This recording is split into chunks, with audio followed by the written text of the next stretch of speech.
Hey, BVG, do you have any Oh, buddies of yours who've had some what did you call it? Redheaded grumpy Gruber stories? Duh. oh boy. Oh, God. No, my travels have never been quite that enthralling. I'm sorry. I have not had the pleasure of that kind of. I have not had the pleasure of that kind of enlightenment. Now, aren't you Sadly. calling us from Europe? Yes. I'll keep it brief, but I've spent the last couple of years kind of floating around. I lived in Tbilisi, Georgia, for a while, and now I'm kind of floating. What was that called, Georgia?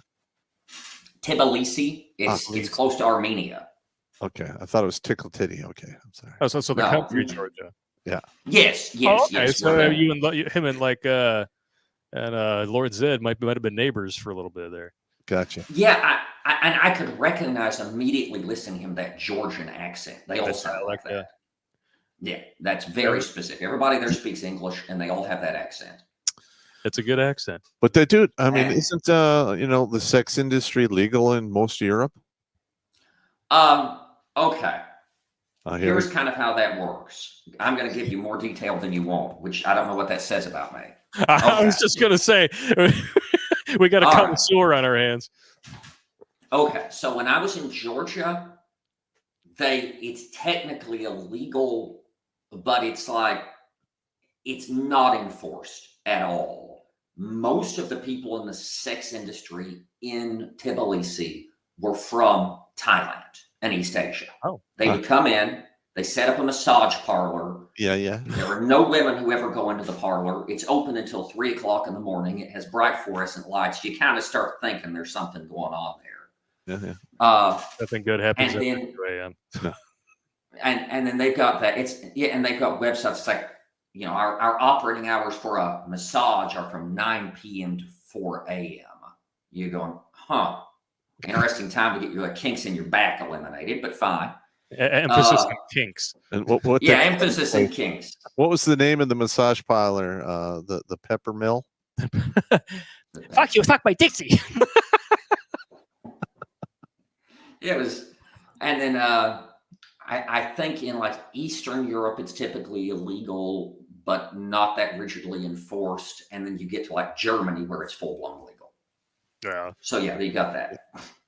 I've never understood the whole prostitution being a legal thing. I mean, of all the things that you can do to another human being, giving someone an orgasm in exchange for $20 kind of seems pretty low on the list of horrific stuff. Well, I mean, that's probably why though. If said orgasm or 30 seconds of "Oh Baby" comes with a 6-week supply of medication to fight off the creepy crawlies you got, then there could be a problem. There might be, yeah.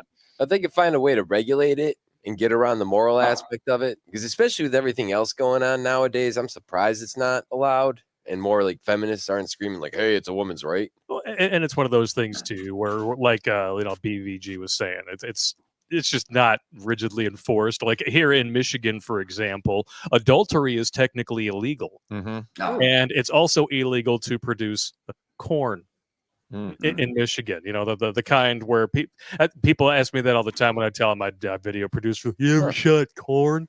No, because I know exactly what the entry level position, no pun intended, is for somebody working in the corn industry as a videographer. You're the guy who's underneath for the pullout. No, thank you. Well, thank you. I think I'll be okay. Yeah, I mean, when I was in high school, I feel like the plate at an Old Country buffet under the soft serve vanilla machine. Well, if you drive up and down 8 Mile when I was in high school in 84, 85, they were everywhere. Oh yeah. I mean, it's still going on, but oh my God! But back then it was off the chain. Oh yeah, my dad used to tell me stories about a lot lizard that he nicknamed Fuzzy Legs.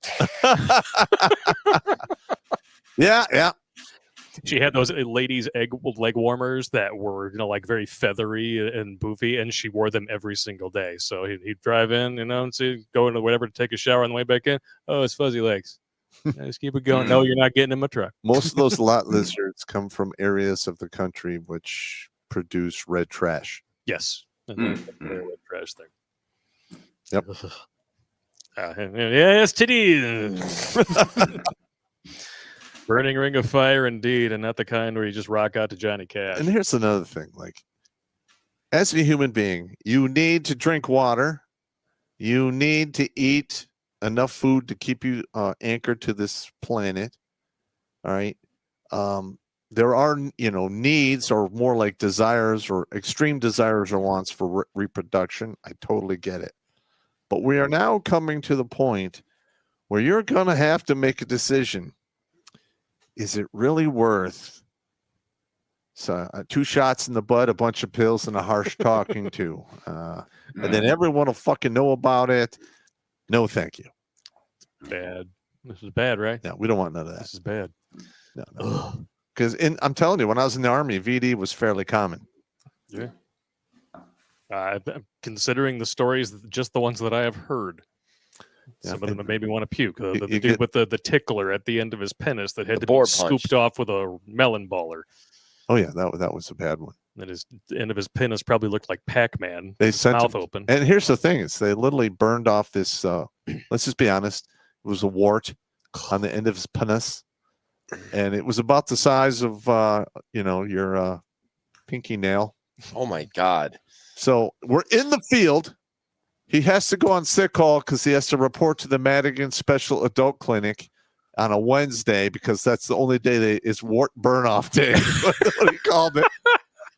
So the way he explains it, he goes, I go there, we're in the waiting room, nobody will make eye contact because everyone knows what's going to happen. And you walk in there, you de-trowel, you step on this little wooden box, so you're elevated a little bit, and then they come out. And then they send him back to the goddamn field with this open wound on the end of his penis. Oh, it's been cauterized, right? Same day? Well, we were staying in the same hooch. Was it same day or was it like the next day?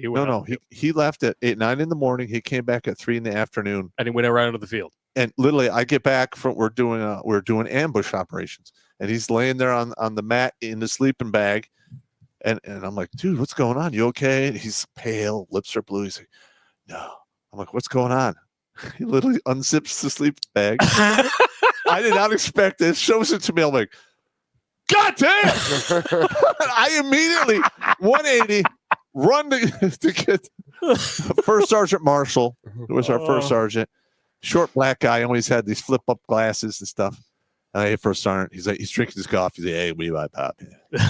I'm like, no, this is bad. This is going to be really bad. You need to come see this. This is bad, right? He comes out. He's sitting there at the edge of the hooch. What's going on, Viggy? Boom. God damn! All right, pack up your shit. Get in my vehicle. I'm driving you back to the barracks. You cannot be in the field. Because if it was like your pinky, you got 10 fucking fingers. You only got 1 penis. Get in the vehicle. You're out of here.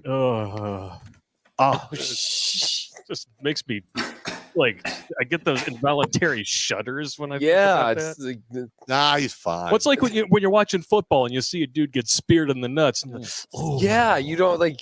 It's just the best. That's the best sex ed class for abstinence and avoidance ever. That story. That one there. Oh, there's that's terrible, man. I'm sure there's a lot more. No. And then and this didn't happen in my company, but the other company, I think it was Alpha Company. That a guy got gonorrhea, and then he tried to gut it out. What It'll go away on its own. All right. So what happens when you have that is it builds scar tissue in your urethra, which you need to stay alive because your liquid waste comes through that thing.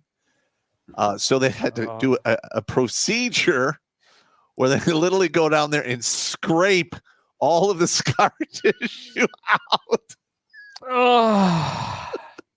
I'm just imagining like a wire brush, like a test tube wire brush, just going to town. And somebody's gonna meme this, you fuckers. I'm just saying. Let's go. Well, we used to call it getting rotted off the. Yeah, ring. it's the board punch. Yes. I've never had any diseases, but I've had my board punch, and that shit fucking hurts. Yeah, man. whenever you come back from deployment overseas, they give you the board punch. It hurts. That shit. The first time I did it, I leaned over on the fucking doctor, grabbed his shoulder. It hurt so goddamn bad. Just like I've seen guys come out of there sobbing, doing the humble wolf. It makes you not want to bang. Full-grown men, paratroopers, combat stars coming out of there going.